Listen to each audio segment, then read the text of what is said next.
Hello guys, कैसे हो आप सभी लोग।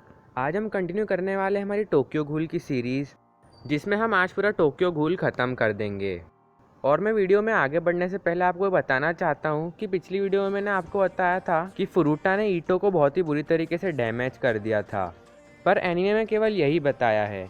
मांगा में ये बताया कि फुरुटा ने ईटो को मार भी दिया था।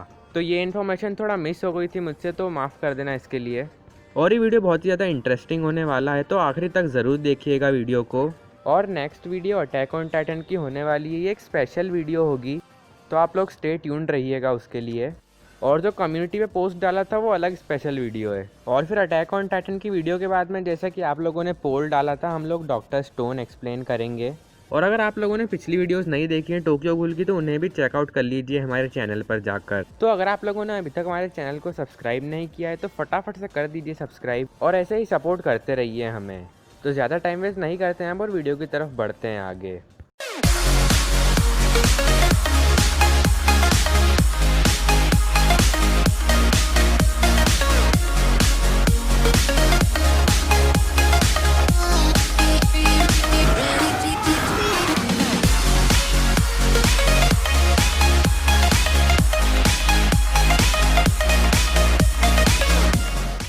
एपिसोड 7 का नाम है बॉन्ड्स प्रूफ।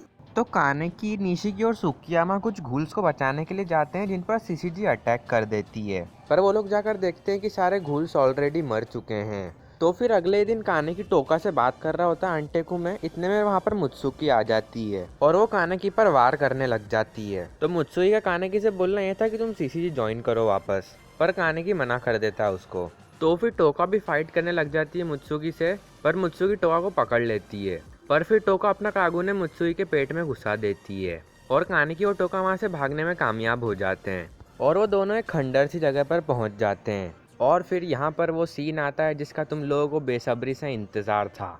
टपा टप मालूम ना। यार तुम लोग में शर्म नाम की चीज तो है नहीं। और ऊपर से तुम लोग कमेंट करते हो कि टोका और कानेकी का टपा टप एक्सप्लेन करो। यार तुम लोग क्या एक्सप्लेन करवाना चाहते हो?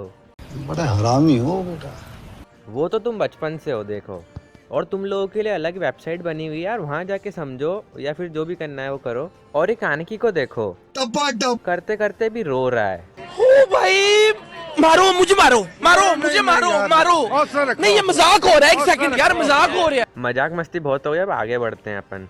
तो फिर ये सब चीज़ होने के बाद में टोका कानेकी को एक रिंग देती है जो कि टोका के पापा ने उसे दी थी, और कानेकी को बोलती है कि ये हमेशा पहन के रखना। तो फिर कुरोइवा और यूकिरो दोनों शादी कर लेते हैं और फुरुटा को ये पता लग जाता है कि यूकिरो टोका की फ्रेंड है और वो यूकिरो को पकड़ लेता है।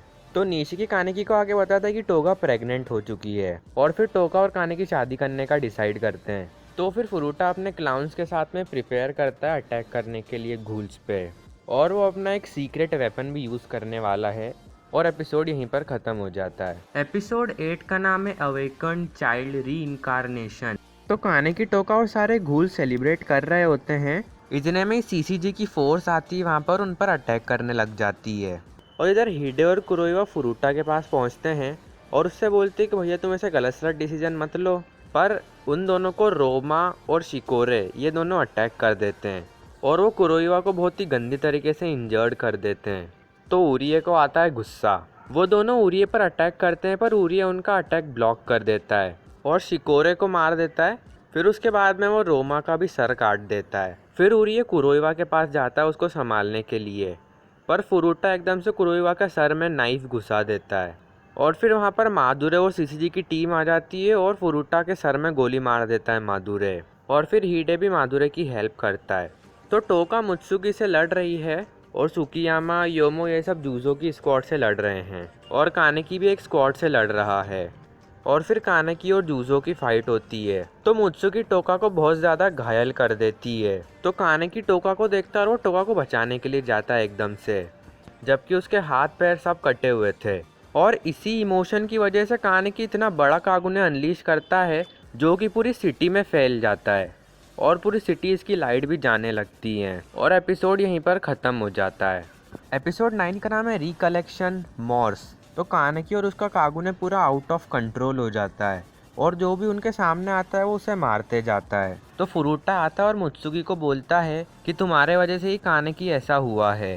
तो फिर कानो कुरोना के सामने आता है। ये एक डॉक्टर है जिसने कि कुरोना और दूसरे सारे लोगों को वन नाइट घूल बनाया है।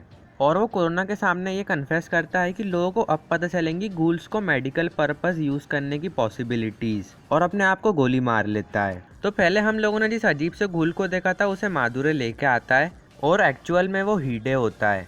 तो फिर सारे घूल्स मिलकर हीडे के पास जाते हैं और फिर वो सब मिलकर सीसीजी के हेडक्वार्टर्स में जाते हैं कानेकी को बचाने के लिए।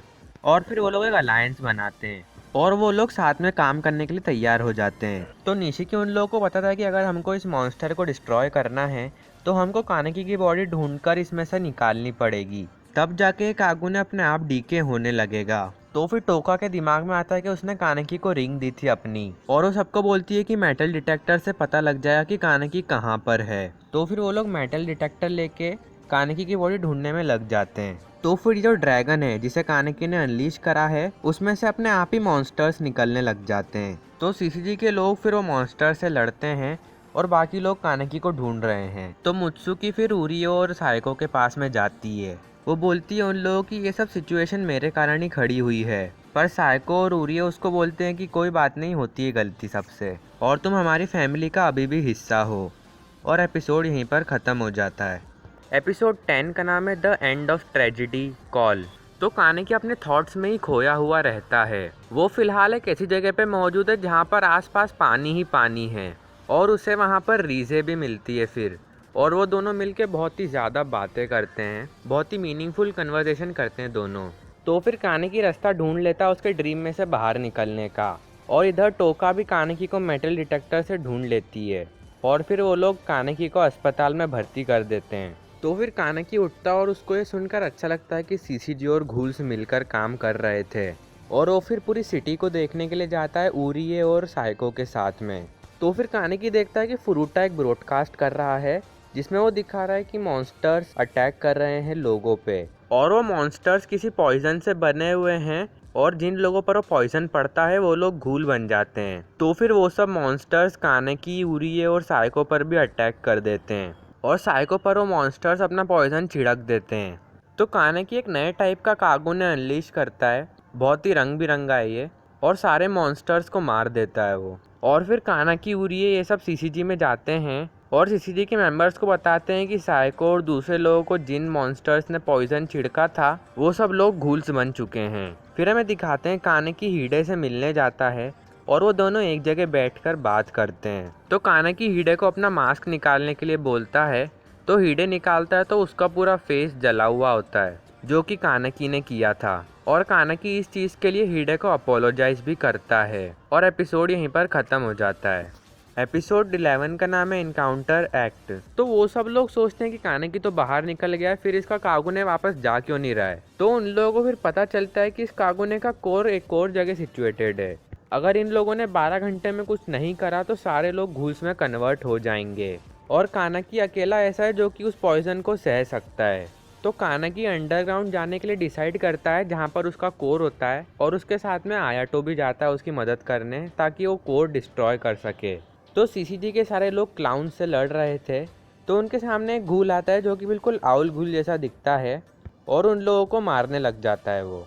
तो हिनामी पता कर लेती है कि इस घूल को डोनाटो कंट्रोल कर रहा है। तो ऊटा योमो से मिलता है और उससे फाइट करने लग जाता है वो। तो योमो ऊटा को मारता नहीं है क्योंकि उसकी फ्रेंडशिप उसको प्यारी थी बहुत। तो फिर इधर डोनाटो के सामने आमोन आ जाता है, और फिर इन दोनों के बीच में बहुत ही घमासान वाली फाइट होती है जिसमें कि आमोन जीत जाता है फाइट। और फिर आमोन डोनाटो से ये कन्फेस करता है कि उसने डोनाटो को एक फादर की तरह हमेशा प्यार किया है, और वो कभी डोनाटो को हेट नहीं कर पाया जो भी उसने किया था उसके बावजूद भी। और फिर डोनाटो मर जाता है यहीं पर। और दूसरी जगह फिर आयाटो और कानेकी अंडरग्राउंड में आगे जाते ही जा रहे थे, पर कानेकी को बार बार रीज़ें दिखती है बीच में। और फिर वो लोग एक ऐसी जगह पर पहुंच जाते हैं जहां पर वो जो अजीब सी चीज़ निकल रही थी उनके अंडे होते हैं, और वो हैच होने लग जाते हैं। तो आयाटो कानेकी को बोलता है कि तुम आगे जाओ, मैं इनको संभालता हूँ, और आयाटो उनसे लड़ने लग जाता है। तो कानेकी आगे चले जाता है और देखता है कि फुरुटा उस कोर को गार्ड कर रहा है, और एपिसोड यहीं पर ख़त्म हो जाता है। तो एपिसोड 12 स्टार्ट हो जाता है और इसका कुछ भी नाम नहीं है। पता नहीं क्यों नहीं रखा इन लोगों ने नाम। तो एपिसोड स्टार्ट होता है फुरुटा के फ्लैशबैक से। वाशु और आयाटो के पापा फुरुटा को देखने के लिए आते हैं और वो तलवार चलाने की ट्रेनिंग कर रहा होता है। तो हम फिर से प्रेजेंट में आ जाते हैं और कानाकी और फुरुटा की फाइट चालू हो जाती है। तो कानाकी फुरुटा की आंखें फोड़ देता है। तो फुरुटा वो गुस्सा आ जाता है और अपना कागुने अनलीश करता है और वो कानाकी पर बहुत भारी पड़ता है। फिर तो कानाकी को बहुत ज़्यादा गुस्सा आ जाता है। फिर तो फुरुटा कानाकी को तलवार मारने ही जाता है, पर कानाकी अपने दांतों से वो तलवार को पकड़ लेता है और तोड़ देता है।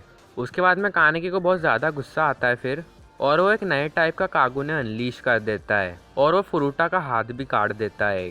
तो फिर फुरुटा को भी गुस्सा आ जाता है और वो अपना ट्रू फॉर्म अनलीश करता है फिर, और बड़ा ही खतरनाक बन जाता है और वो भी कानाकी को मारने लग जाता है। और फिर कानाकी और फुरुटा का क्लैश होता है। कानाकी इतनी पावर लगा देता है कि उसकी आंख में से खून निकलने लग जाता है। तो कानाकी फुरुटा को पूरी तरह से ओवर पावर कर देता है। वो फुरुटा का हाथ काटते काटते आगे बढ़ता है और पूरा ही हाथ काट देता है, और फिर नीचे गिरने से पहले अपना कागुने भी घुसा देता है उसमें। तो फिर फुरुटा की आखिरी सांसें चल रही हैं और उसको अपने बचपन की याद आती है। वो अपने आप को रीजे के साथ में देखता है और वो दोनों खेल रहे होते हैं। और मैं आप लोगों को बता दूं कि फुरुटा रीजे को बहुत ज़्यादा चाहता था। और फिर फुरुटा स्माइल करता है और हमें लाइन बताते हैं, इसका मतलब है कि फुरुटा मर चुका है। तो कानाकी उस केव में से बाहर निकलता है और कुछ फूल जैसा ज़मीन में से बाहर निकलता है, जो कि उस कागुने का सोर्स होता है। तो उस कागुने में से भी कानाकी पर डीमंस अटैक करते हैं, पर वो उनको मार के आगे बढ़ता है। और वो जैसे ही सोर्स के पास में पहुँचता है, वो देखता है कि उस सोर्स में रीजे की बॉडी रखी हुई है और ये कागुने रीजे की पावर से ही जनरेट हुआ था। तो कानाकी रीजे को देखकर रोने लग जाता है, क्योंकि उसे उस सोर्स को डिस्ट्रॉय करना था, और वो सोर्स को फाइनली डिस्ट्रॉय कर देता है। फिर हमें 6 साल आगे ले जाते हैं। हमें दिखाते हैं कि घुल्स और इंसान मिलजुल कर रह रहे हैं। फिर हमें दिखाते हैं सायको को, ये बिल्कुल ठीक हो चुकी है, और शिराजू की बहन भी वहीं पर होती है और वो भी ठीक हो चुकी थी पूरी तरह से। और वहाँ पर उरी और मुत्सुकी भी मौजूद हैं। ये लोग शिराजू की ग्रेव के सामने हैं और उसे फिर फूल चढ़ाते हैं ये लोग।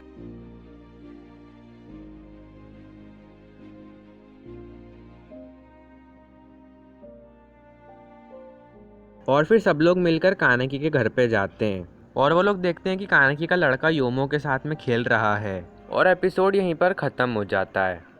मज़ा आया, और मैं ये जो मज़ा है हिंदुस्तान के हर व्यक्ति को देना चाहता हूँ। तो बस गाइस, आज की वीडियो में इतना ही था। अगर आपको वीडियो अच्छा लगा हो तो लाइक करो वीडियो को, और next video attack on Titan की होने वाली एक सरप्राइज़ वीडियो है आप लोगों के लिए। तो अभी तक आप लोगों ने हमारे चैनल को सब्सक्राइब नहीं किया है तो फटाफट से कर दीजिए। So I will see you guys again in the next video. Till then, see ya and have a good day. Everybody knows that I'm breaking down. Everybody knows I ain't faking now. Everybody knows my heart's vacant now. Yeah, she hates me now, I made mistakes but now I don't ever wanna be alone. I don't really ever feel at home. On my own, in the zone, that's the only way I know. Feeling low, about to blow back up. Here I won't ever let the doubt creep in. Gotta pop a couple more aspirin. I don't think I'll ever let you in.